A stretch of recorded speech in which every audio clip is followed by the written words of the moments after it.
Uy. En el PowerPoint, estimada doctora, en el PowerPoint, lo que hacemos normalmente. ¿Ya se ve bien la presentación? No, sigue manteniéndose. Porque ya si está. Si desea puede maximizarlo y hacer su presentación de igual manera.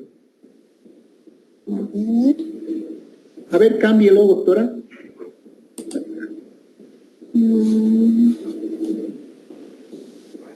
Ahorita vamos a ver.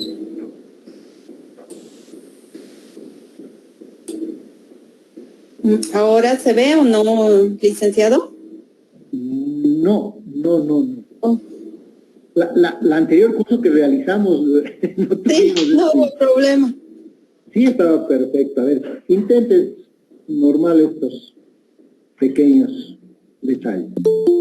A ver, una vez más. Eso, excelente. Mi estimada doctora, ábralo su presentación y auméntele un poco más de pantalla y puede ahí nomás cambiar también. ¿Ahora ya está o no? Sí está, pero su presentación en su primera diapositiva y al lado las que continúan. A ver, cambie. ¿Ya se vio que se cambió? No cambia. Ay, qué raro. Tómese su tiempo, bájelo nuevamente, le sugiero. Baje nuevamente su presentación. Ahora está cambiando. Sí, tal vez es un tema de la conexión. Sí. Con abrirlo, mi estimada doctora, les reitero, con abrirlo, eso. Amplíale un poquito más la pantalla y puede cambiarlo de esa manera. Igual se visualiza. Se puede, excelente. ¿Ahora? Ahora en su pantalla de usted, de su laptop, tiene como una flechita a un costado, puede apretarlo y va a desaparecer todos sus iconos de adelante para trabajar. Si no lo visualiza, está bien, podríamos empezar ahí también. ¿Ahí está bien? ¿Cambiando? Sí, para no hacer demorar a nuestros participantes con las disculpas de acá. Estos momentos técnicos siempre se los superan. Cuando guste, doctora, es su tiempo. Gracias. Ya, muchas gracias. Bueno, buenas noches a todos. Van a disculpar el retraso. Bueno, empezaremos. El curso se divide en dos partes. El día de hoy vamos a repasar y afianzar conocimientos sobre lo que son los virus respiratorios y, claro, vamos a darle cierto énfasis a lo que es el SARS-CoV-2. Entonces, ya desde hace mucho tiempo sabemos que el mundo ha estado sometido a un sinfín de pandemias, ¿no es cierto? Y que los principales actores de estas pandemias no solamente son las bacterias, sino principalmente los virus. Estoy segura que estas fotos a ustedes les recuerdan algunas de las pandemias más agresivas que ha tenido que enfrentar el mundo. ¿Me oye? Sí, doctorita, perfectamente. Ya. Entonces, por ejemplo, esta es una foto de la gripe española. Esta es otra de la gripe española. Y es necesario que ustedes sepan que se llama gripe española no porque se haya dado en España, sino porque fue España el primer país en reportar un caso de este síndrome respiratorio. Porque en realidad el primer caso se dio en Francia, pero Francia por cuestiones de seguridad no quiso no reportó su primer caso a tiempo. Otra epidemia que hemos vivido ha sido la epidemia del síndrome agudo respiratorio, el SARS, y posteriormente hemos tenido el MERS, ¿no es cierto? Entonces, si es que vamos a comparar las tres pandemias que hemos vivido hasta ahora, producidas por coronavirus, como son el coronavirus, el COVID-19, el SARS y el MERS, ustedes pueden ver tranquilamente acá la magnitud de la pandemia que estamos viviendo en la actualidad, ¿no es cierto? Las barritas amarillas les indica lo que es el número de casos y las barritas rojas les indica lo que es el número de muertes. Si es que vemos, por ejemplo, el grado de fatalidad, tenemos que por cada 50 personas infectadas, el virus del MERS mató 17 personas. El virus del SARS mató 5 personas. Y el COVID-19 ha matado 1 persona, ¿no es cierto? Pero ¿qué es lo que pasa si es que vemos la velocidad con la que el virus se ha expandido, ¿no es cierto? Mi estimada doctora, perdón que lo corte, mi estimada doctora, mil disculpas. No está cambiando sus días positivas. Estoy cambiando, debe estar atrasado, licenciado. No, seguimos en el primero. A ver, por favor. A ver. Una revisadita. Oh, ahora sí, excelente, ahora sí. ¿Ahora sí se ve? Sí, no sé qué. Yo le informo cualquier cosa. Mil disculpas, doctora. Ya. Puede continuar. Ya. Bueno, entonces, simplemente les estaba haciendo una comparación de la fatalidad y la velocidad con la que se han transmitido los coronavirus causantes de las últimas epidemias. Por ejemplo, en el caso del MERS, para que se infecten 1,000 personas, al MERS le tomó 903 días, al SARS le tomó 103 días y al COVID-19 solamente le ha tomado 48 días. ¿Qué es lo que ha pasado con Bolivia, por ejemplo, con el COVID? Sabemos que el número de personas fallecidas a consecuencia del coronavirus, esta es una estadística al 21 de febrero de este año, el continente más afectado ha sido América, en el cual se encuentra Bolivia, y acá tenemos a Bolivia con 11.577 muertes. ¿Qué es lo que pasa o qué es lo que ha pasado en Bolivia con otros virus respiratorios?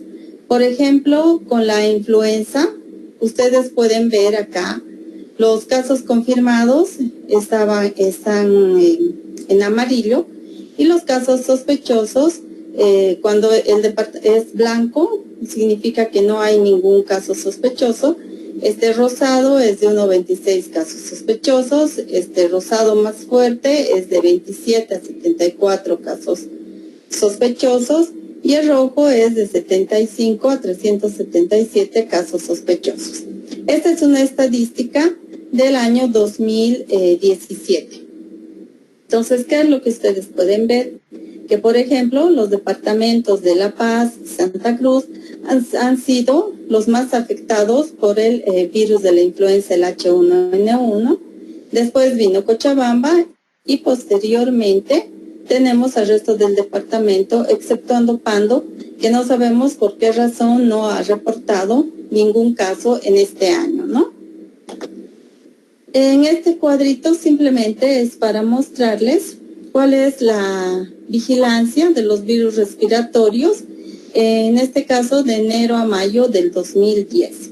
Entonces, por ejemplo, podemos ver las barritas azules son de la influenza, las barritas rojas nos señalan la influenza H1N1, las barritas verdes son aquellas del virus sincitial respiratorio, las barritas lilas son de la influenza A, que puede ser H1 o H3 sin tipificar, y las barritas anaranjadas nos señalan lo que es la parainfluenza. Entonces, ustedes pueden ver que de enero a mayo en esta gestión, el virus respiratorio que más se presentó fue la influenza B o es la influenza, la gripe, ¿no es cierto?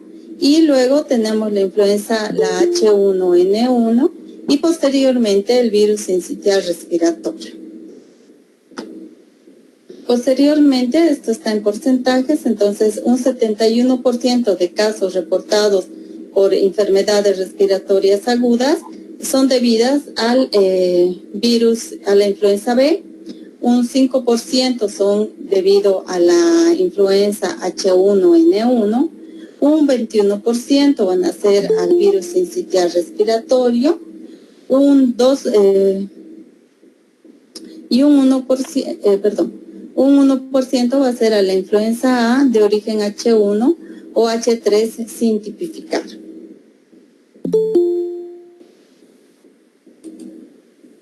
Por ejemplo, esta es una estadística por sexo en el 2017, pero en niños menores de 5 años. Entonces, ustedes pueden ver que el porcentaje en que se presentan las infecciones respiratorias agudas, tanto en niños como en niñas menores de 5 años, es bastante similar. Por ejemplo, en niños tenemos un 40.9% y en niñas un 42.4%.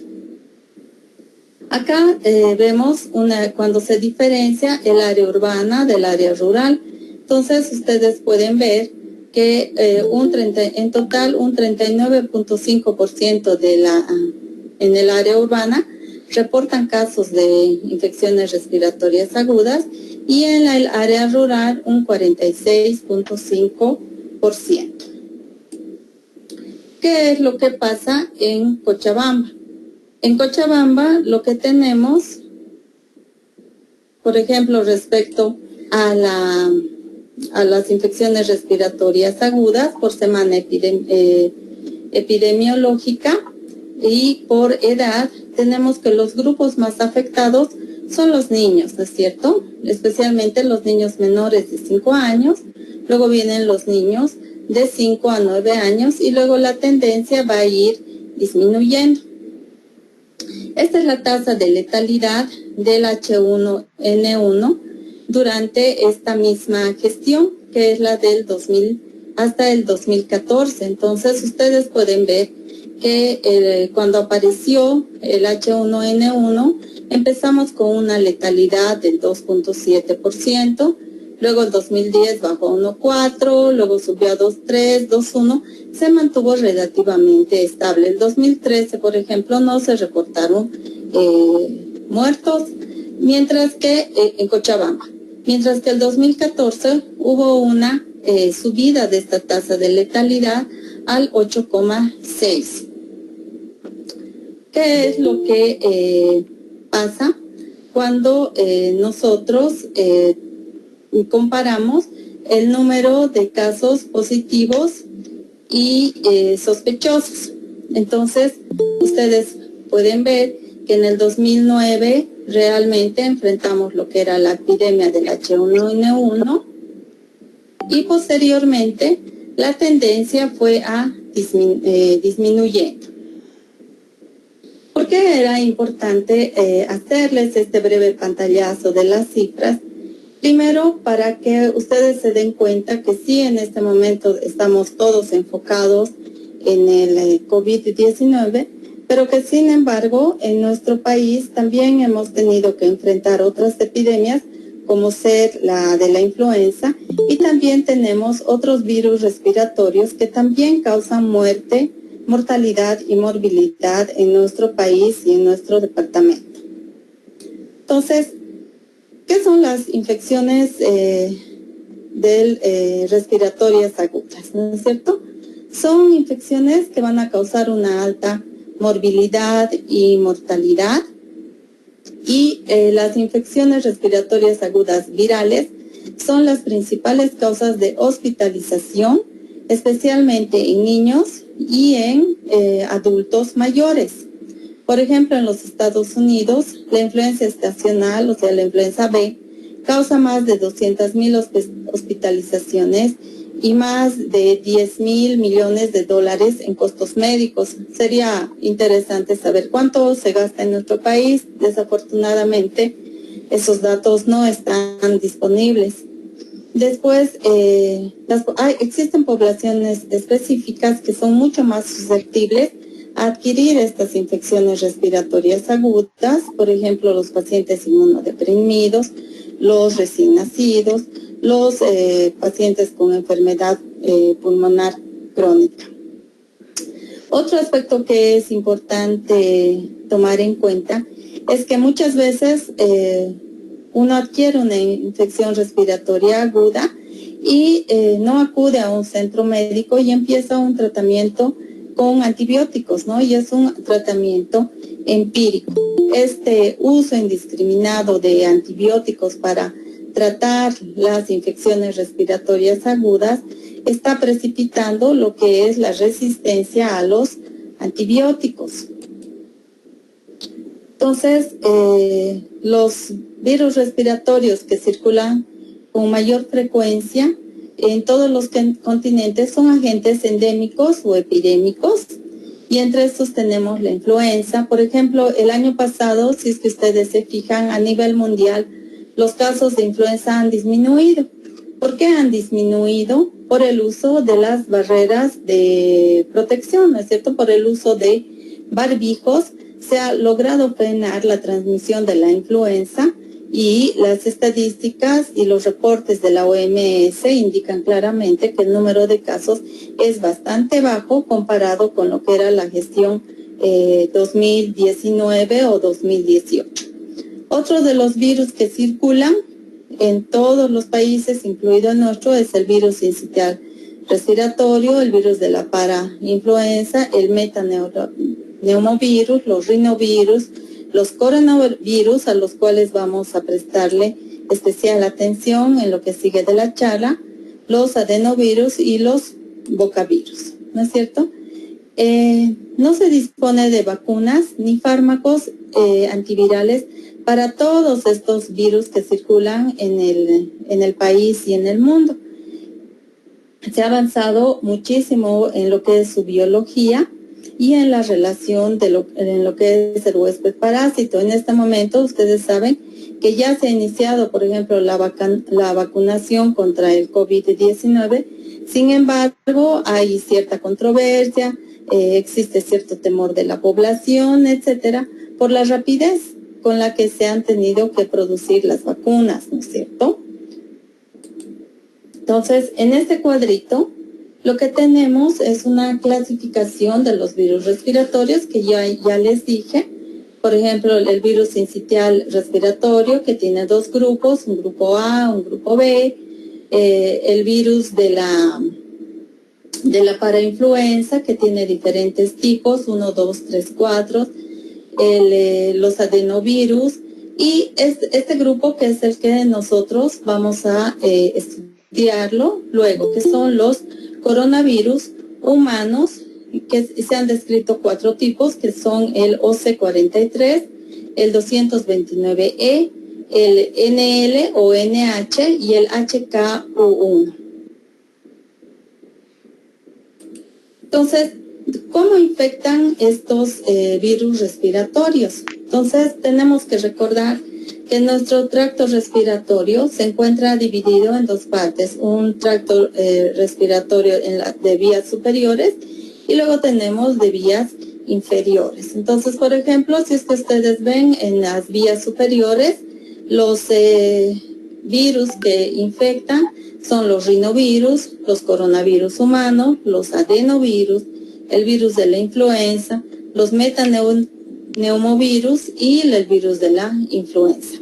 En el caso del virus de las vías respiratorias bajas, los virus que más afectan estas vías serán el virus de la parainfluenza, de la influenza, después los metaneumovirus, el virus sincitial respiratorio, y ya aquellos que causan neumonías severas y que ya representan un gran problema para la salud, está lo que es la influenza, el SARS y el SARS-CoV-2.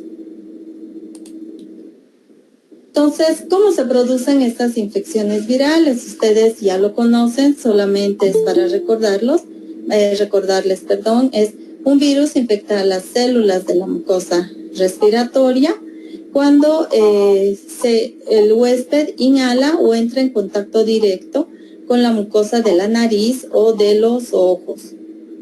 Estas personas que se han infectado lo que hacen es transmitir el virus al medio ambiente al toser, estornudar o inclusive respirar. El virus se propaga a través de pequeños núcleos de gotitas menores a 5 micrómetros y estas pueden permanecer suspendidas durante largos periodos de tiempo y pueden inhalarse hasta el tracto respiratorio inferior. Este es un tema de estudio en la actualidad, ¿verdad? Al principio, por ejemplo, con el COVID-19, nos decían que no permanece y hasta ahora no hay nada definido. Al menos no hay un tiempo de horas en las cuales el virus puede quedar suspendido. Lo que sí se sabe es que si comparamos estos virus respiratorios específicamente con los coronavirus, se sabe que son mucho más estables en el medio ambiente.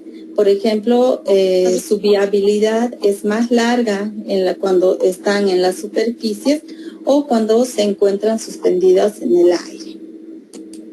Entonces, ya entrando en materia, ¿qué son los coronavirus? ¿No es cierto? Todo un año y estos meses hemos estado hablando del SARS-CoV, coronavirus, etcétera. Pero tenemos que recordar que el COVID-19 no es el único coronavirus.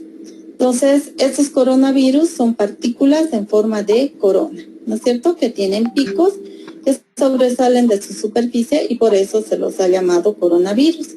Son virus envueltos que tienen un genoma de ácido ribonucleico de sentido positivo de una sola cadena.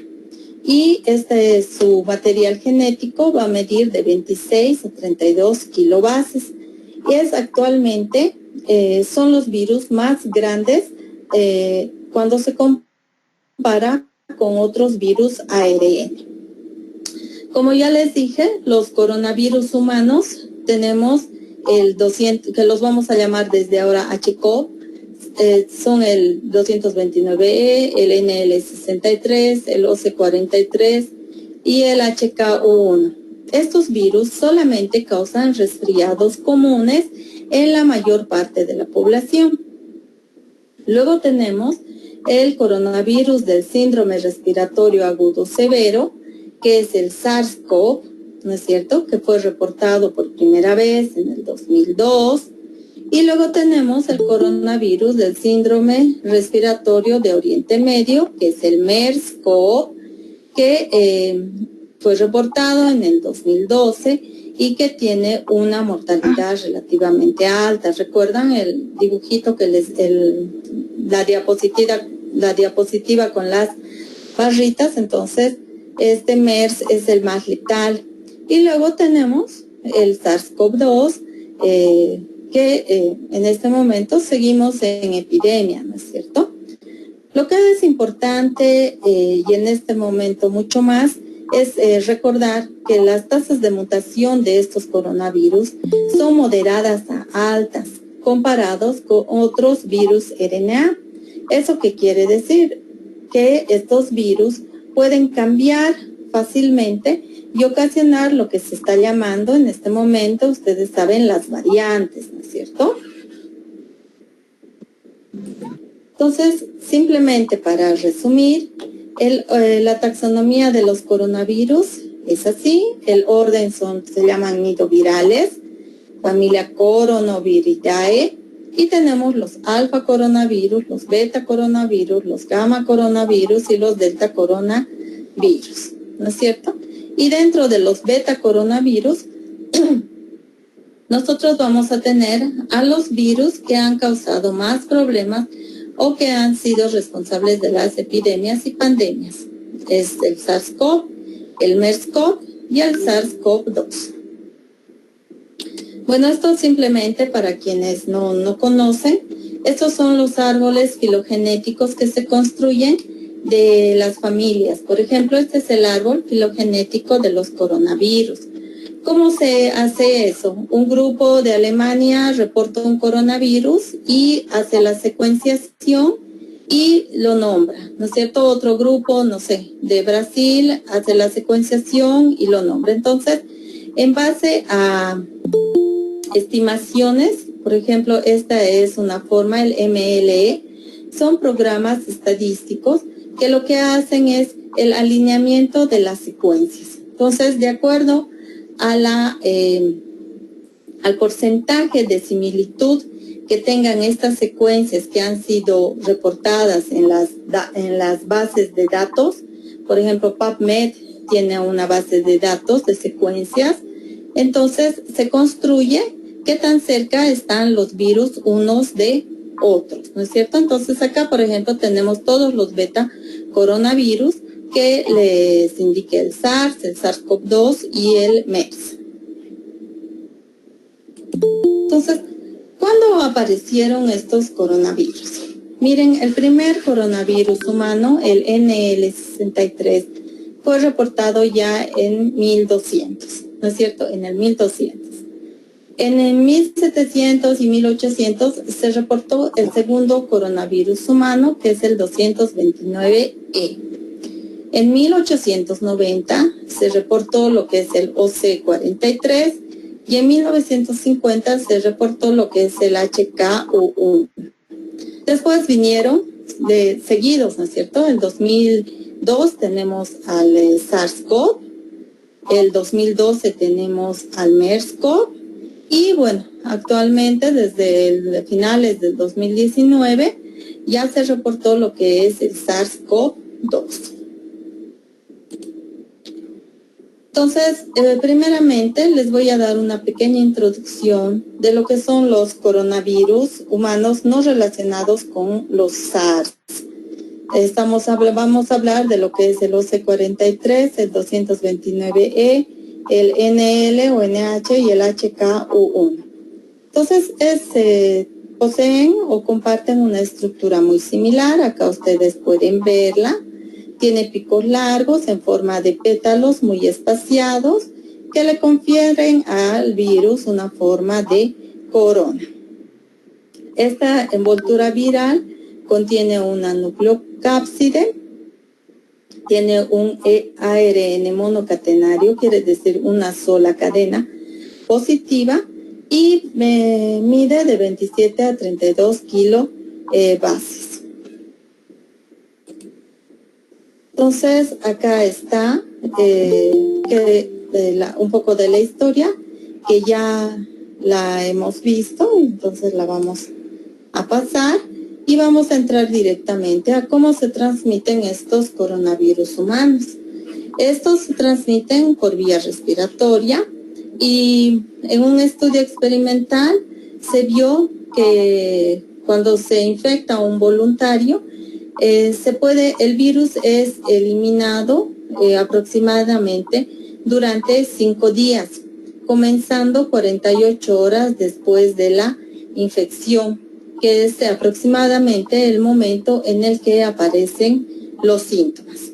El pico de los síntomas se produce de 2 a 4 días después de la inoculación y las manifestaciones habituales clínicas es un resfriado común.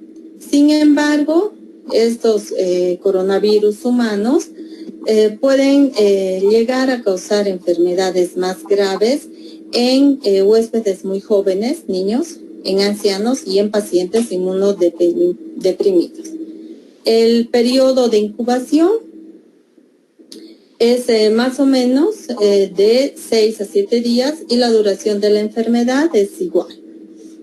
Después, puede ocurrir una fiebre leve en un 27% de los pacientes, existen síntomas nasales, tos y dolor de garganta, ¿no es cierto? Lo que es importante recordar es que estos coronavirus, por ejemplo el 229E y el OC43, por ejemplo, cuando se ha reportado asociaciones con influenza, especialmente en adultos mayores, ¿Qué quiere decir? Que pueden existir coinfecciones. Hace como 2 meses nosotras tuvimos acá una paciente que entró con sospecha de COVID-19, se le hizo, por ejemplo, el PCR para COVID-19, salió negativo, y en el laboratorio del hospital nosotros tenemos una plataforma automatizada que es el FilmArray, que puede detectar 18 virus al mismo tiempo. Entre estos virus están estos coronavirus humanos, y cuando se le corrió esta plataforma a esta paciente, dio una coinfección, dio influenza más el HCOV 229E. Entonces, estos coronavirus humanos también pueden llegar al sistema nervioso central, pero aún hasta ahora no se ha determinado la importancia real de estos agentes como causa de enfermedades fuera del tracto respiratorio. Entonces, es importante que ustedes, si hacen diagnóstico o si son médicos, los tengan en cuenta, porque hay mucha similitud en lo que son, al menos en el primer periodo de la enfermedad, un resfriado común. Y cuando el PCR sale negativo, todas las pruebas salen negativas, entonces hay que empezar a pensar que se podría tratar de otros coronavirus, ¿no es cierto? Entonces pasaríamos a ver lo que es el SARS. Entonces, el SARS filogenéticamente es diferente a los otros coronavirus. Cuando se analizó el genoma, se vio que este SARS-CoV no es un mutante, ni es un virus, ni un recombinante de coronavirus previamente conocidos, sino más bien este SARS es un virus que ha surgido de manera independiente, ¿no es cierto? Entonces, la teoría que más se acepta es que el SARS-CoV evolucionó a partir de un virus animal y se adaptó a los humanos durante el curso de los brotes. ¿Cómo lo hizo? A través de la aparición de deleciones. ¿Qué es una delesión? Es cuando el código o el genoma del virus elimina una base, ¿no es cierto? Entonces, al eliminar esa base, se adapta más al medio ambiente. Esa es una estrategia que utilizan los virus para irse adaptando, cambiando, etcétera. Ahora, ¿en qué parte? En el Open Reading Frame número 8 en el caso del SARS. Por ejemplo, esta es la distribución durante la epidemia del SARS. Ustedes pueden ver, está en colores. El amarillo clarito es de 1 a 60 casos.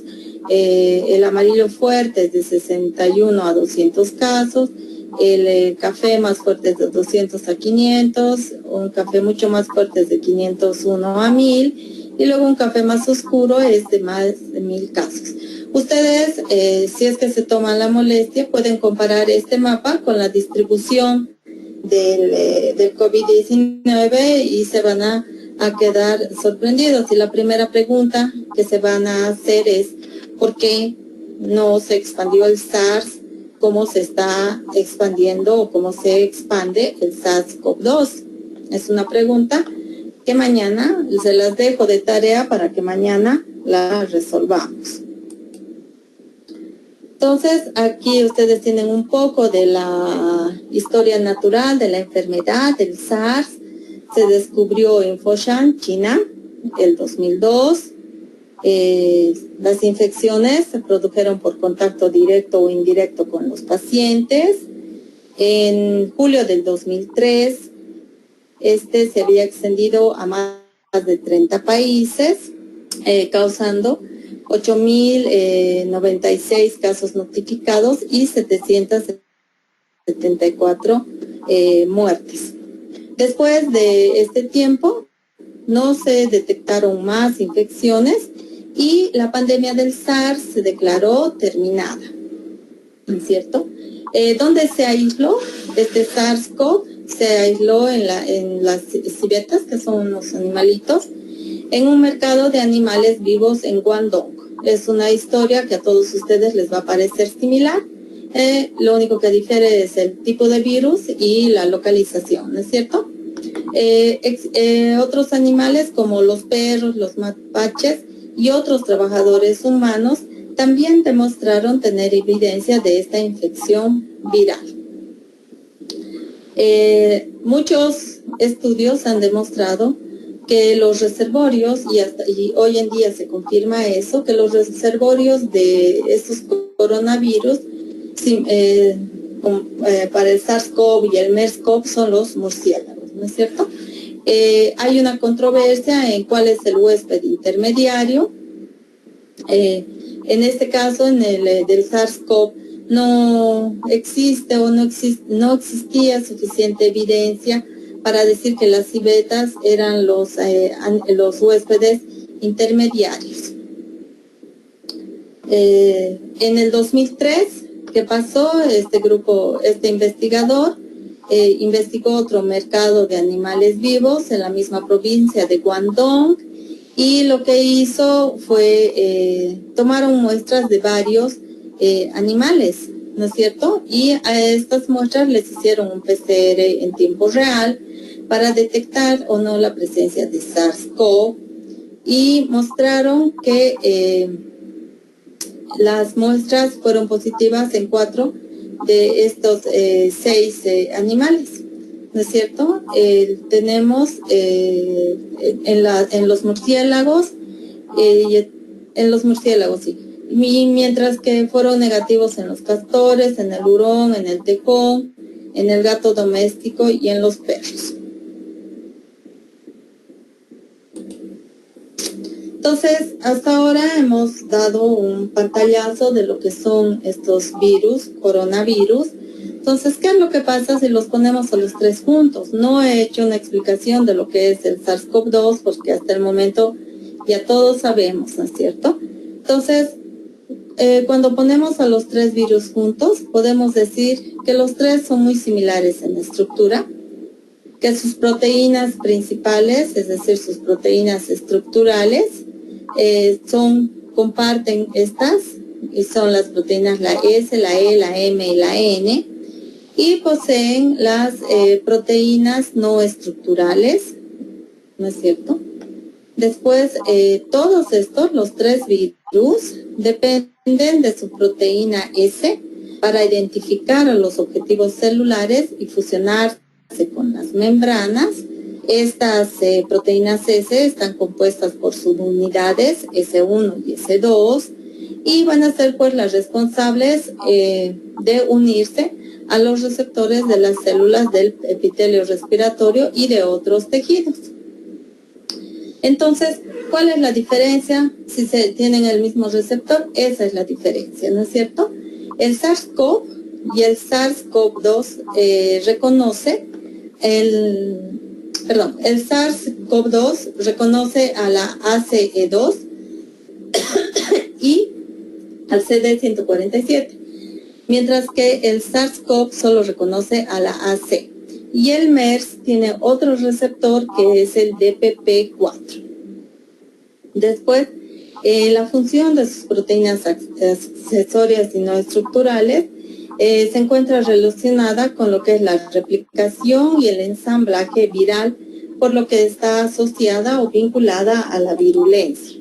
Entonces, este es un cuadrito que va a hacer un análisis comparativo entre estos 3 coronavirus, ¿no es cierto? Por ejemplo, el SARS-CoV, el año en que apareció y causó los problemas fue el 2002, el MERS fue el 2013 y el SARS-CoV fue el 2019, donde el SARS-CoV fue en Guangdong, en la provincia en China, el MERS-CoV fue en la península árabe, y el SARS-CoV-2 fue en Wuhan, China.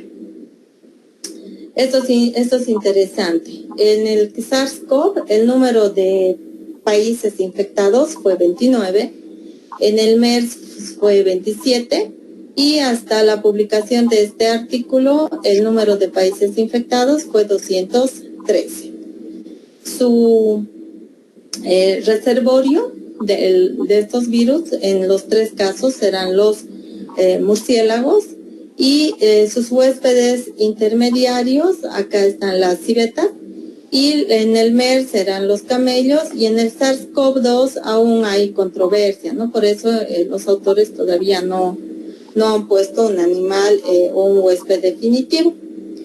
El tiempo de incubación en días, por ejemplo, en el SARS-CoV es de 2 a 7 días, en el MERS es de 2 a 14 días, y en el SARS-CoV es de 2 a 14 días. ¿Cuáles son las enfermedades que causan? El SARS-CoV causa el síndrome respiratorio agudo severo. El MERS causa el síndrome respiratorio del medio. Y el SARS-CoV causa la enfermedad que es el COVID-19. ¿Cuáles son los síntomas clínicos? Ustedes pueden ver, acá tenemos náuseas, diarrea, tos, fiebre y dificultad respiratoria. En el MERS tenemos neumonía, un distrés respiratorio agudo y generalmente con una falla renal. Y acá en el SARS-CoV tenemos entre los síntomas clínicos más característicos, tenemos la tos, la fiebre y la dificultad para respirar. En mi experiencia les puedo decir que la mayoría de los pacientes que han llegado acá al hospital y nos han salido PCR positivos, sintomáticos, han presentado lo que es tos, fiebre y mialgias. Al menos en los adultos jóvenes, y en jóvenes las mialgias es un síntoma clínico que no tiene que pasar desapercibido. Bueno, en cuanto a los números de pacientes infectados, acá ustedes tienen para el SARS fue de 8.098, para el MERS fue de 2.400, y al momento de esta publicación, que es noviembre del año pasado, del 2020, eran 3.640.304 personas. Lo mismo, el número de muertes, ustedes pueden ver, 776 para el SARS-CoV, 858 para el MERS y 252.425, ¿no es cierto? Lo que estuvimos diciendo o indicando en las anteriores diapositivas, el receptor en las células humanas para el SARS y para el SARS el ACE2, para el MERS es el DPP4 y para el SARS-CoV-2 es el ACE2 más otra proteína que les voy a indicar luego. Entonces, ¿cuáles son las terapias usadas? Aquí dice terapias de soporte, y en este también está terapia de soporte, porque seguramente hasta el momento de que se publicó este artículo, todavía ninguno de los antivirales había sido aprobado por la FDA o autorizado por la OMS. Bueno, este es simplemente unos gráficos, y esta es una microfotografía electrónica. Este es el SARS-CoV. Ustedes pueden ver, realmente parecen coronas, y acá ustedes pueden ver la distribución de todas estas proteínas que les he ido indicando, la N, la glicoproteína de la envoltura E, las proteínas de spike o de espículas, ¿no es cierto? La membrana, la glicoproteína de la membrana M. ¿Por qué son importantes? ¿Y por qué es importante que nosotros como profesionales de salud sepamos los nombres de estas proteínas? Por ejemplo, si usted es bioquímico, es necesario que sepa, porque si hace PCR o le mandan un reporte de PCR, todos los PCRs se basan en la amplificación de estos genes, del gen N, del gen S, del gen E, ¿no es cierto? Entonces, es necesario que sepamos. Y asimismo, los profesionales en salud, los colegas médicos, igual tienen que saber, porque muchas veces les llega un reporte de PCR en el que dice amplificó solo para el gen N o amplificó solo para el gen OS, y ahí ellos se confunden, ¿no? O nos confundimos y decimos es positivo, es negativo. Lo que tenemos que tener en cuenta es que todas son proteínas estructurales de los coronavirus, ¿no es cierto? Entonces, ahí ya en base a otros criterios se decidirá si es detectado o no detectado. Lo mismo pasa con las últimas pruebas, ¿no es cierto?, del COVID-19, lo que son las pruebas de los antígenos. Las pruebas de los antígenos, ¿qué es lo que detectan? Detectan la proteína, ¿no es cierto? La proteína de la envoltura en unos casos y en otros casos la proteína de las nucleocápsides. Entonces es necesario que ustedes recuerden esta distribución, estas proteínas estructurales. Entonces, acá este es otro cuadro un poquito más complejo de la estructura de las proteínas de estos tres virus, del SARS-CoV, el MERS y el SARS-CoV-2. Entonces, acá tenemos, ustedes pueden ver que los tres tienen la proteína S, ¿no es cierto? ¿Por qué se le da énfasis a la proteína S? Porque es la proteína que se va a unir hacia a las células del tracto respiratorio, ¿no es cierto? ¿Y cómo se va a unir? Si es que hablamos en un poco más de detalle, esta proteína S tiene dos subunidades, que es una S1 y S2, y es en la subunidad S1 que se encuentra el receptor para ligarse al AC2, ¿no es cierto? Entonces, en el caso del MERS, ya hemos dicho, no es AC2, sino es de PP4, y en el CoV-2, aquí está, es el ACE2, ¿no es cierto? Entonces, eso es importante. ¿Cuál es la distribución del receptor ACE2 en los diferentes tejidos? Miren, tenemos ACE2 en pulmones, tenemos ACE2 en los vasos, tenemos ACE2 en el intestino, tenemos ACE2 en el corazón, tenemos ACE2 en el riñón y lo que es importante, existe ACE2 en los testículos. No sé si ustedes en su experiencia o han oído que el sexo masculino es mucho más susceptible a la infección por el COVID-19, ¿no es cierto? Si ustedes se fijan las tasas de mortalidad, los varones se han muerto más que las mujeres. Entonces, hay muchos artículos en los cuales existe esta controversia, o sea, es muy probable que los varones sean más susceptibles por la distribución de este receptor en los tejidos, ¿no es cierto? Entonces, eso todavía está siendo estudiado, pero cada vez hay más consenso en aceptar que las diferencias en la susceptibilidad de sexo y de edad se debe a la distribución de los receptores y al estado inmunológico del huésped. Por ejemplo, la gente mayor, nosotros sabemos, ¿no?, que tienen un mal pronóstico, y los jóvenes tienen un buen pronóstico. Eso es lo que nos dicen, siguen diciendo, pero ustedes me van a seguramente en este momento están diciendo, no, yo tengo mi amigo que se enfermó, que le dio muy mal, pero según las estadísticas aún esta aseveración es cierta. ¿Por qué los mayores tienen mal pronóstico? Es porque aparte de las enfermedades de base, existe una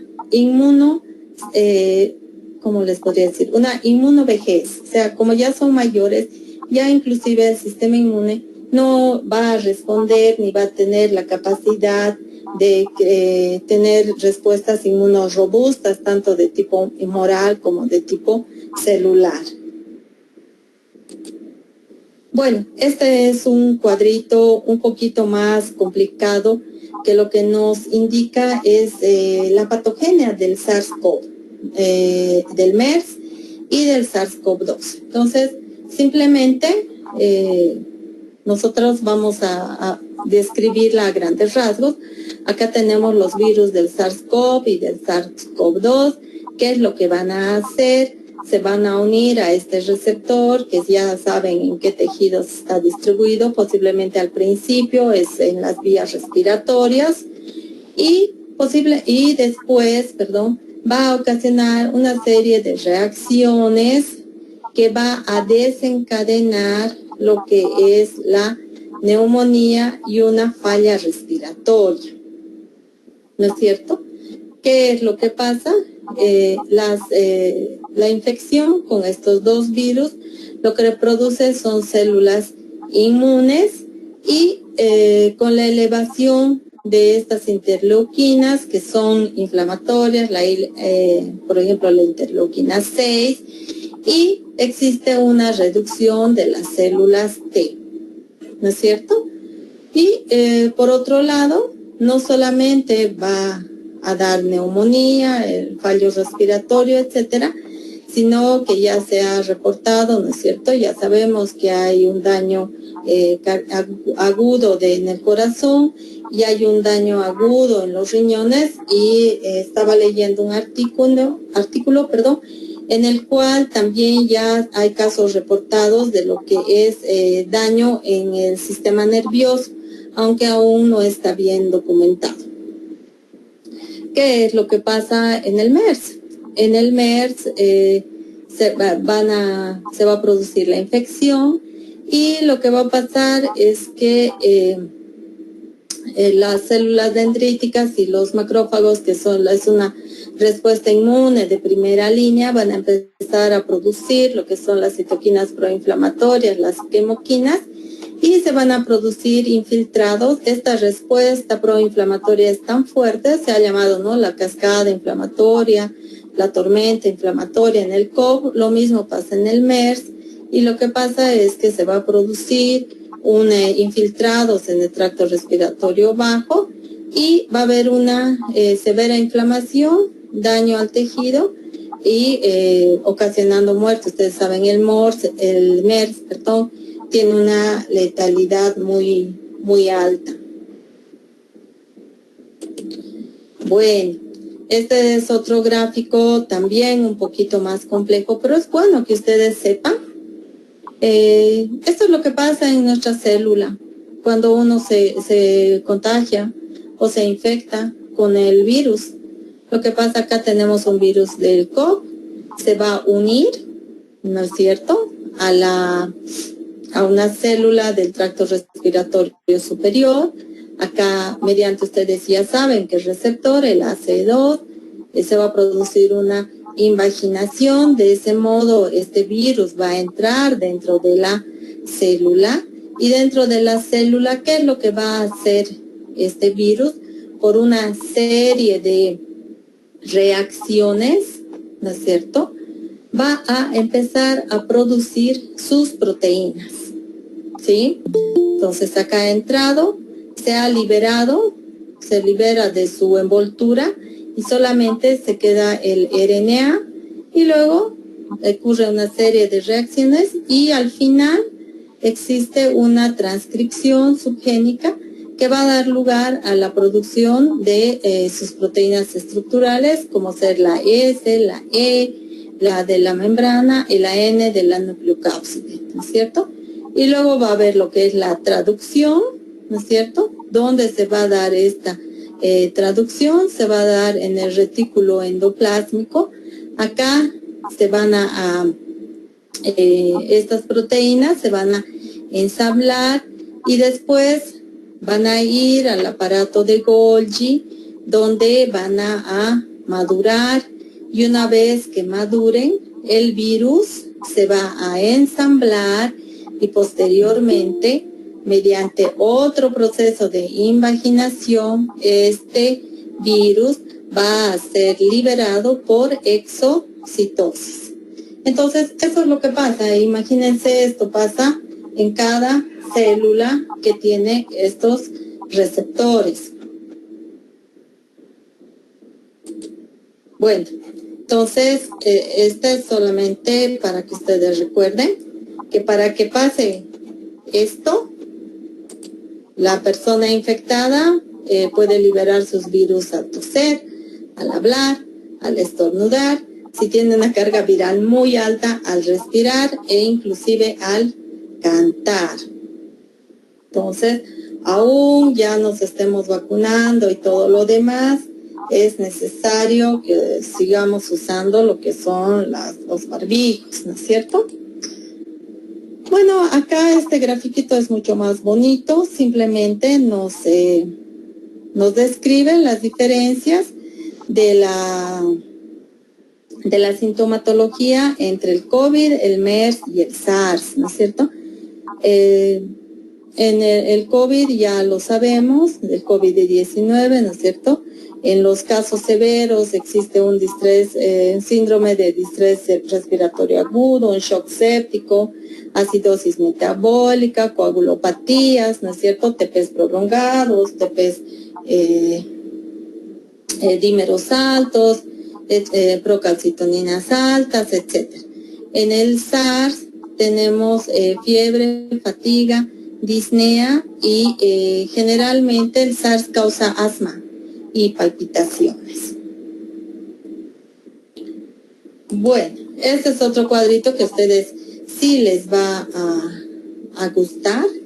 Y esta es una publicación de enero de este año del 2021, porque así como la epidemia está avanzando, las investigaciones también están avanzando, ¿no es cierto? Entonces, aparte de las vacunas, eso es un capítulo aparte, ya se está o siempre se han querido buscar medicamentos que sean antivirales efectivos y estén autorizados, ¿no es cierto? Entonces, acá están todo lo que está pintado en rojo, son los posibles blancos para crear medicamentos, ¿no es cierto? Entonces, miren, de nuevo, es importante que ustedes se acuerden de la estructura de los virus. Acá tenemos la proteína S, ¿no es cierto?, con su subunidad 1 y su subunidad 2. Hemos dicho que la subunidad 1 es la importante porque es a través de esa que se une al receptor de las células del tracto respiratorio. Entonces, por ejemplo, en el SARS-CoV existe uno de los principales blancos es crear un recombinante que lo que haga es inhibir la función de esta subunidad S1.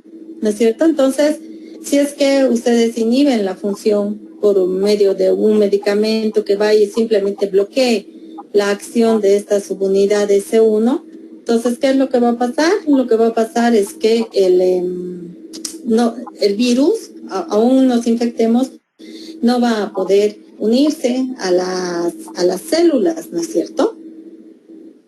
En el caso del MERS, por ejemplo, acá tenemos ¿qué medicamento? Acá tenemos uno que están desarrollando que son péptidos sintéticos, por ejemplo. En el caso del MERS es lo mismo, ¿no es cierto? Lo que quieren es inhibir, hay un medicamento que se llama nafomostat, que lo que hace es inhibir estas subunidades, tanto la S1 como la S2, y impedir la entrada del virus a las células, ¿no es cierto? Ahora, por ejemplo, hemos oído del remdesivir, ¿no es cierto? ¿Qué hace el remdesivir? En el SARS-CoV y en el MERS-CoV, lo que va y actúa directamente sobre el RDRP. ¿Qué es el RDRP? Es una ribonucleasa que lo que hace es facilita la replicación del virus dentro de la célula. Entonces, el remdesivir lo que va es anula la acción de esta RDRP y por lo tanto el virus no se va a poder replicar, no va a poder producir sus proteínas estructurales y por lo tanto no vamos a tener virus maduros que puedan ser liberados o van a ser liberados de la célula, pero no van a ser estructuralmente funcionales. Ahora, por ejemplo, tenemos el remdesivir, la ribavirina, en el caso del SARS-CoV el penciclovir, ¿no es cierto? En el caso, existe otro medicamento, por ejemplo, antiviral, que es el lopinavir. ¿Qué hace el lopinavir? Lo mismo, actúa sobre esta 3L-proteína, que es una proteína que ayuda también en el ensamblaje del virus para que se produzca un virus maduro. Si es que estos medicamentos lo que hacen es bloquear la acción, ¿no es cierto? Realmente se han autorizado, algunos países han tomado la iniciativa, han autorizado el uso de medicamentos. En Japón está perfectamente probados todos estos medicamentos. Sin embargo, por ejemplo, para el COVID-19 es una agonía, ¿no? Conseguir remdesivir, por ejemplo. Pero lo que yo quiero es que ustedes sepan que estas son las estrategias que se utilizan para la síntesis de nuevos medicamentos, ¿no es cierto? Es bloquear proteínas estructurales importantes del virus, cosa que el virus no obtengamos virus maduros competentes. Otras proteínas que forman parte del virus son las proteínas no estructurales. Y, por ejemplo, tenemos unas miren, hay de la 1 hasta la 15, hay una 16 más. Estas proteínas que se llaman NSPS son proteínas no estructurales. ¿Qué quiere decir? Que no forman parte del virus, sino que están dentro del virus, ¿no es cierto? Y van a ayudar en algunas funciones del virus y pueden tener roles específicos, por ejemplo, en la replicación, en el ensamblaje, o pueden regular la replicación viral o el ensamblaje viral. Ustedes ya saben de lo que estoy hablando, ¿no es cierto? Entonces, por ejemplo, la NSPS1 lo que hace es promueve la degradación celular del RNA mensajero y bloquea la transcripción en las células del huésped, ¿no es cierto? O sea, porque ustedes, si invade una célula, esa célula, ¿por qué deja de funcionar? Entonces es por la acción, por ejemplo, de esta proteína. ¿Qué hace eso? Bloquea que esta célula siga haciendo el proceso de transcripción normal. Bueno, este simplemente es un cuadro resumen de lo que es el SARS, el CoV, y aquí el SARS, el MERS, el COVID-19 y la influenza, ¿no es cierto? Entonces acá ustedes pueden ver, esta es solamente la línea de aparición de cada una de estas enfermedades junto con sus huéspedes, ¿no es cierto? Y que no, ya lo hemos visto, este es solamente un resumen general. Bueno, entonces lo que nos toca ahora es ver si es que, ¿cuál es la diferencia con la influenza? Con la influenza A. Entonces, ustedes pueden ver que la influenza A es vieja, muy vieja, en relación con todos estos nuevos coronavirus, ¿no es cierto? Pero ¿por qué entra en un diagnóstico diferencial?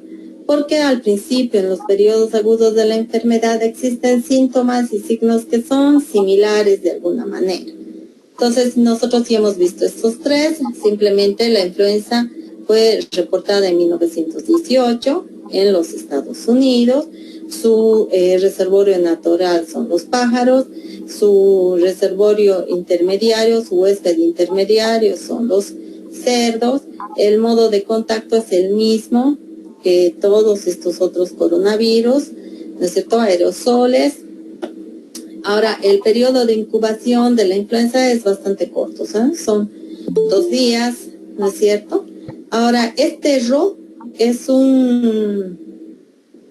el número de reproducción de los virus, ¿no es cierto? Entonces, por ejemplo, en el SARS-CoV es 3.1, en el caso de solo el SARS es bastante bajo, 0.58, en el caso del MERS es 0.69 y en el caso de la influenza A es 1.27. Este número de reproducción es ¿cuántas personas se puede contagiar una persona? ¿No es cierto?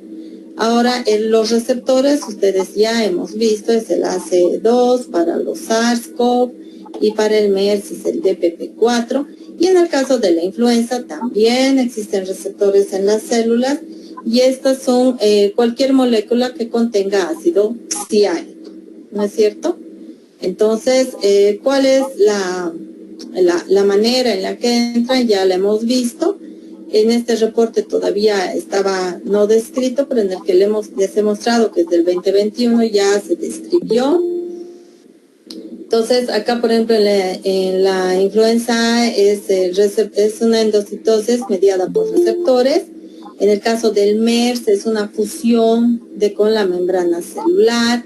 En el caso del SARS-CoV es una vía endocítica que es independiente de la clatrina, que es una proteína que está también en la superficie de las células.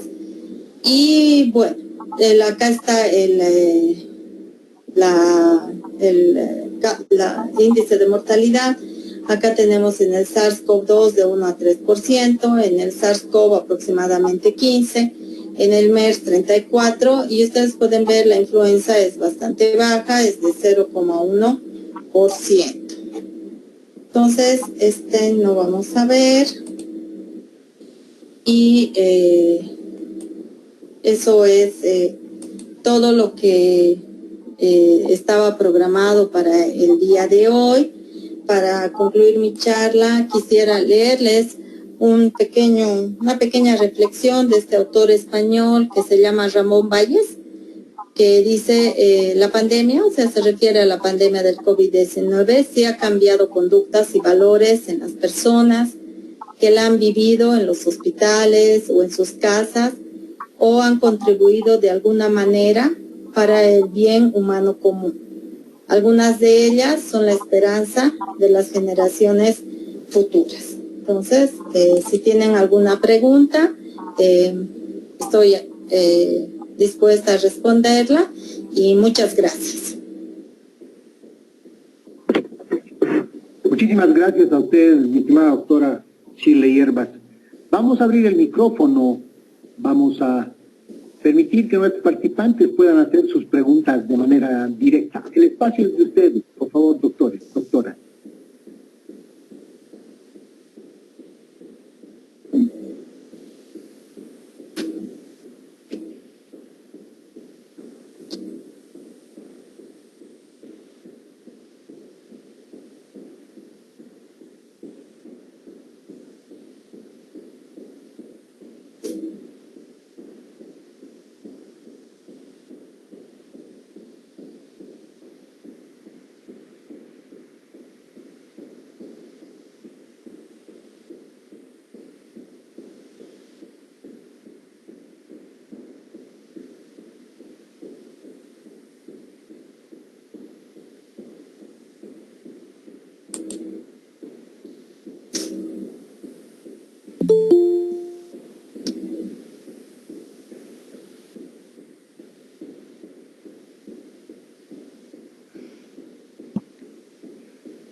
¿Nadie?